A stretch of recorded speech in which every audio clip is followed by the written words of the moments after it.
Welcome to the Business Buyer Diaries. My name is Nathan Platter. I'm a full-time employee, and I bought a business. I did everything right, from finding the deal, handling all the due diligence on 63 opportunities, and ultimately bought a profitable gym. And boy was I in for a big surprise as a new owner. I chronicled everything in real time, including the biggest wins to the stressful nights at 2 a.m. I'm sharing my journey without sugarcoating anything, so you don't make the same mistakes that I did. Here's today's episode. All right, well, I am doing an impromptu drive to the studio. It's never straightforward, is it? But long story short, I went over the weekend, and I was trying to. There's a member that has a certain disagreement with their contract, and so,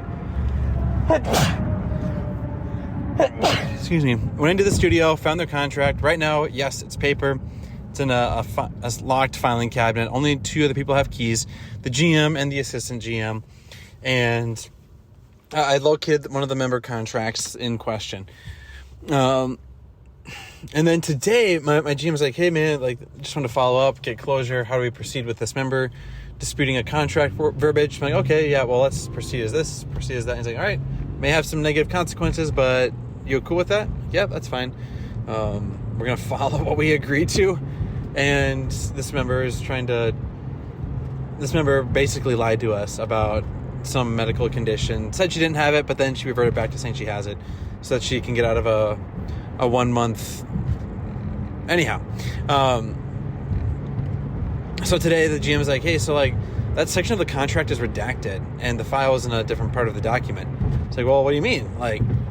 It couldn't be redacted. And he's like, well, no, there's a section, a paragraph that talks about a 60-day cancellation. So if you cancel, and this is for you, the listeners, if someone cancels their membership, we have a 60-day wrap-up policy. So it's September right now, September 5. If you cancel, we're still going to process 2 more payments to close the month out. So you'll get all of September, you get all of October, kind of like when you give notice on your rent thing. It's basically, we're mirroring how the landlording works. And he's like, yeah, man, I know where that part of the contract is. It's crossed out, with a Sharpie. It's it wasn't there in the Word document when we printed it, or someone took a marker and drew over it. It's no, that one, what the FBI does. It was printed on the paper, but someone has redacted that. So it's not even there. So we can't even prove if the member agreed to that and we agreed to that, or if someone came in the past few days and started crossing it off. But yeah, dude, the first 30 contracts in this filing cabinet, or whatever the number he said, the first 30 all have that same thing crossed out. 30 in a row have that crossed out.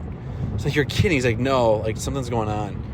And so it's either myself, the GM, or the assistant GM, or I'd panic if all of a sudden now someone else was I don't know. My GM made the key, got the key and the key locked, but something like this is just driving me nuts. And my GM he's misplaced some stuff, so part of me wonders did he do this? Is he just now playing mind games with me? He's wanting me to not be trusting of the new manager I'm going to be bringing in, and so now he's trying to make me second guess and resort back to him as my safety blanket. When I went in over the weekend to find the file, did I organize it? I don't think I did. I wouldn't have looked for redacted documents and put those at the front. But now I'm having to just go in and digitize everything in a night. And stuff like this, that's just draining. And I guess I wanted to complain out loud, but to realize buying a business, this was a fully staffed business. Everyone knew what they were doing. 2 years in seat for everybody. This is just ridiculous. And so we also had the meeting today where my GM announced that he's wrapping things up. He's going to be here for 2.5 more weeks. And then I'm hiring one of my instructors to be the interim manager until I can find that permanent solution. I'm starting to think differently, though. I had the thought over the weekend. Let's pretend that this business, I was the manager of the business, for pretend's sake, and I was using investors' money. One of my friends, he's doing really well. He's now doesn't even know where his money goes because he's just having play money, and He's just doing really...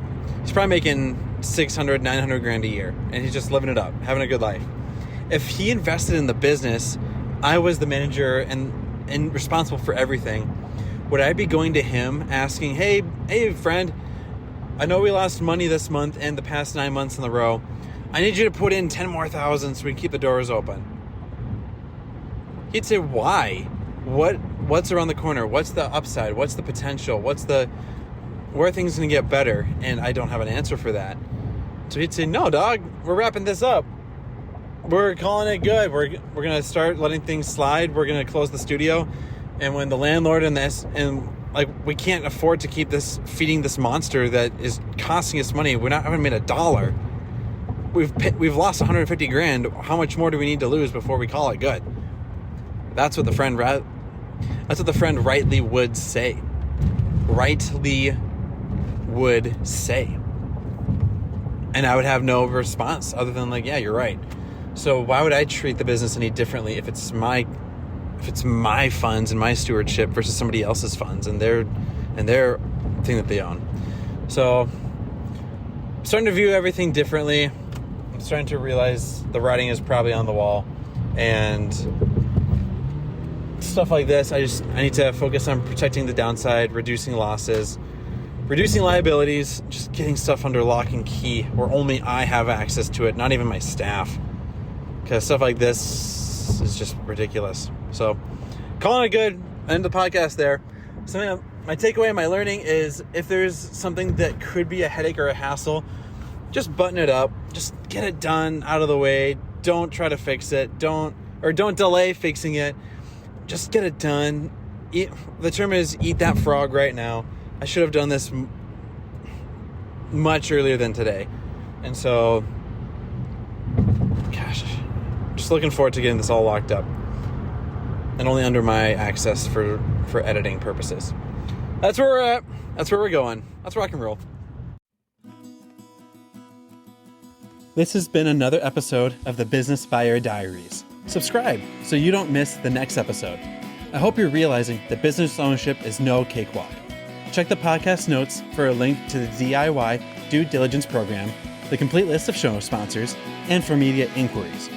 Music written and composed by Wes Schrock. I'm your host, Nathan Platter.